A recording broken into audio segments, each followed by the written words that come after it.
중요한 게 여기잖아요. 프레셔 포인트 3번. 오른손을 너무 느슨하게 잡아서 여기를 이렇게 그냥 껴놓고 하다 보면 여기 흔들릴 수도 있겠죠. 그러니까 어느 정도, 그렇다고 내가 힘을 주는 건 아니지만 이 프레셔 포인트 3번이 어느 정도 그립에 이렇게 견고하게 붙어 있는 게 이제 중요하다는 얘기인 것 같아요. 대부분 팔꿈치를 접으세요 하면 대부분 어떻게 이해를 하냐면 이렇게 접으려고 해요. 제가 바닥에 있는 라인을 이렇게 유지하려고 하다 보면 오른쪽 어깨가 위로 뒤로 빠지죠. 오른팔이 접히는 거는 우리가 막연하게 얘를 이게 아니고, 오른 어깨가 위로 뒤로 빠지는 움직임과 여기서 더 라인을 지키기 위해서 팔뚝의 연장선이, 오른 팔뚝의 연장선이 얘를 당겨 놓고, 팔뚝하고 클럽 샤프트는 같은 거잖아요. 오른 팔뚝 플랭 웨이지 얘기하면 이 팔뚝의 연장선이 바닥에 있는 이 라인을 계속 지키려고 하면 결국은 여기서는 팔꿈치가 조금 더 접혀 있는 이 동작이 자연스럽게 나오는 거잖아요. 그래서 팔꿈치가 접히는 건 막연하게 이렇게 접히는 게 아니고,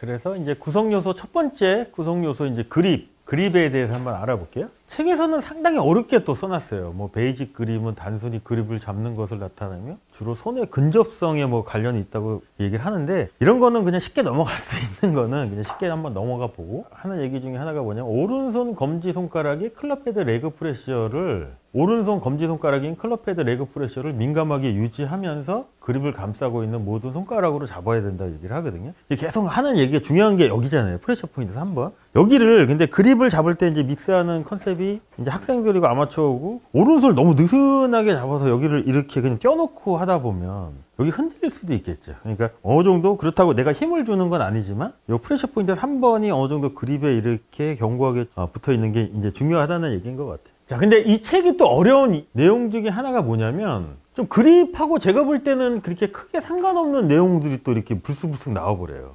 여기서는 이제 히터와 스윙어의 그립은 견고함이 달라야 한다고 이제 얘기를 하면서, 스윙어의 경우 원심력이 왼손목과 오른 팔꿈치 모두를 엉콕을 시킨대요. 그래서 따라서 둘 다 수동적으로 유지되어야 한다고 얘기를 하고, 히터의 경우는 오른 삼두근이 활성화가 되고 오른 손목 벤트를 유지하면서 두 가지 언코킹 모션, 그러니까 오른 손목하고 오른 팔꿈치가 펴지는 거를 오른팔이 모두 실행을 해야 된다고 얘기를 하거든요. 오른 삼두근이 활성화가 됐다는 얘기를 우리는 어떻게 이해를 하면 좋을까요? 결국은 우리 골프 스윙에 있어서 파워는 왼팔, 오른팔 어깨 중에 오른팔이 펴지면서 우리가 파워가 나오는 거잖아요. 그래서 우리가 익스텐서 액션이라고 해서 얘를 이렇게 놓고, 왼팔이 정말로 머신 컨셉에서 이렇게 줄이라고 치면 여기서 우리가 오른손이 결합이 되겠죠. 이렇게 하면 이때는 오른쪽 팔꿈치가 살짝 접혀 있는 거잖아요. 근데 왜 접혀 있을까요? 오른쪽 팔꿈치가 접혀 있는 이유, 우리가 팔의 근육의 움직임을 해서 팔을 접었다 피는 거를 생각을 한번 해보시면, 이두근을 쓰면 팔꿈치가 접히고 여기는 삼두근을 쓰면 터지는 거겠죠. 얘가 줄이 이렇게 느슨하잖아요. 그러면 구조에 의해서 오른쪽 팔꿈치가 접히는 거는 이해가 되시죠? 오른손이 왼손 밑에 있기 때문에. 그러면 이 줄을 지긋하게 이렇게 밑으로 당긴다는 얘기는 어디 근육이 활성화가 됐을까요? 그래서 삼두근은 계속 핀 상태인데 이 구조에 의해서 얘가 이렇게 접혀 있는 거겠죠. 그럼 내가 백스윙을 할 때도 라인을 유지하기 위해서 오른쪽이 위로 뒤로 빠지는 움직임에서 이 팔이 움직여지면 여기서도 밑으로 당겨 있던 거를 오른팔 입장에서는 계속 피려고 노력을 하는 거잖아요. 그럼 이게 결국은 임팩트 순간 펴지는 거를 여기서부터 준비가 되는 거겠죠. 그럼 여기서 다시 오른 어깨가 밑으로 내려오고 바깥으로 내려와서 어드레스 위치보다 얘가 더 밑으로 내려가면 이 팔이 펴지는 거는 자연스럽게 펴질 수도 있겠죠. 그때 왼팔은 머신 컨셉에 의해서 왼손목 코킹을 혼자서 못하니까 여기서 계속 당겨서 이렇게 팔꿈치가 이렇게 접히는 움직임에 의해서 왼손목 코킹도 될 수 있고, 오른 어깨만 아래로 바깥으로만 나가면 펴지는 것도 어떻게 보면 쉽게 해결이 될 수도 있겠죠. 그러니까 이거를 머신 컨셉하고 붙여서 생각을 한번 해봐야 되겠죠. 자, 그리고 팔꿈치가 접히는 거에 대한 오해를 할 수 있어서 대부분 팔꿈치를 접으세요 하면 대부분 어떻게 이해를 하냐면 이렇게 접으려고 해요. 근데 우리가 이 골핑 머신의 이제 가장 중요한 컨셉 중에 하나가 뭐냐면, 직선의 움직임이 곡선을 제어한다고 하고, 대부분의 회전 모션, 회전으로 보이는 거는 모션인 거잖아요. 직선의 움직임에 의해서 움직여주겠죠. 자, 얘를 이렇게 당겨 놓고 제가 바닥에 있는 라인을 이렇게 유지하려고 하다 보면 오른쪽 어깨가 위로 뒤로 빠지죠. 오른팔 입장에서는 프로님들이 봤을 때 어떻게 된 것처럼 보이나요? 여기서 그대로 이렇게 갔나요? 아니면 여기서 이렇게 도는 것처럼?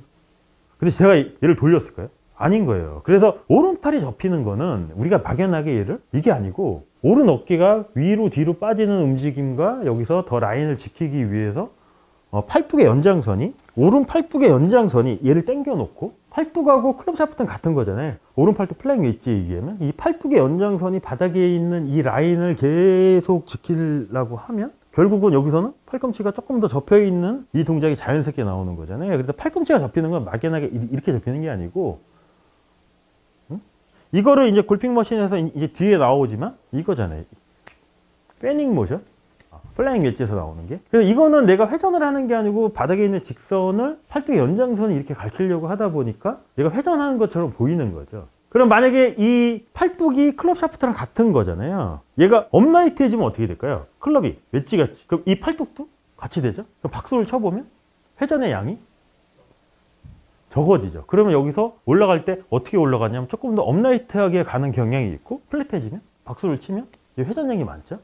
그러면 자연스럽게 조금 더 플랫하게 가는 경향이 있겠죠. 이 움직임에서 오른 팔꿈치가 접히는 거지 그냥 막연하게 이건 아니라는 거죠. 자, 그럼 히터의 오른 팔뚝 패닝 양이 더 많을까요? 아니면 스윙어가 더 많을까요? 회전 양은 스윙어가 훨씬 많아요. 그러니까 얘가 회전을 많이 하면 자연스럽게 스윙 플레인도 훨씬 더 플랫해질 수밖에 없는 거고. 그래서 클럽이 이렇게 경사면에서 움직이잖아요. 그럼 얘는 두 가지 모션밖에 못해요. 회전적인 부분, 그 다음에 수직적인 부분. 회전량이 적어지면 수직적인 움직임이 더 많아지는 거고, 회전량, 플랫해지면 플랫해질수록 라인을 지켜서 회전을 많이 해야 되겠죠. 그러면 수직적인 움직임보다 회전적인 움직임이 더 많아지면 조금 더 플랫해질 수도 있겠지. 그런 부분들을 조금 더 이해를 하시면 좋겠죠. 그래서 두 절차 모두 플라잉 웨지 정렬은 항상 유지가 돼야 된다. 자, 그래서 이제 골핑 머신에서는 히터나 스윙어 두 가지 다 모두 오버래핑 그립이 가장 이상적인 그립이라고 얘기를 하고 있거든요. 여기서도 뭐 겹치는 양이 늘어나면 오른손의 지렛대 영향이 더욱더 줄어든다고 하는데, 그거 나중에 이제 6장에 보시면 두 개의 지렛대 움직임 얘기 나오잖아요. 거기랑 붙여서 한번 생각 한번 해보시면 좋을 것 같아요. 얘를 이렇게 벌리고 잡잖아요. 그럼 얘가 잘 안 돼요. 근데 얘가 가까우면 가까울수록 이게 훨씬 더 왼팔이나 왼손목 코킹이 이렇게 올라가는 양이 많은데 얘가 멀면 멀수록 상당히 제한이 될 수 있거든요. 그 얘기를 하는 거예요.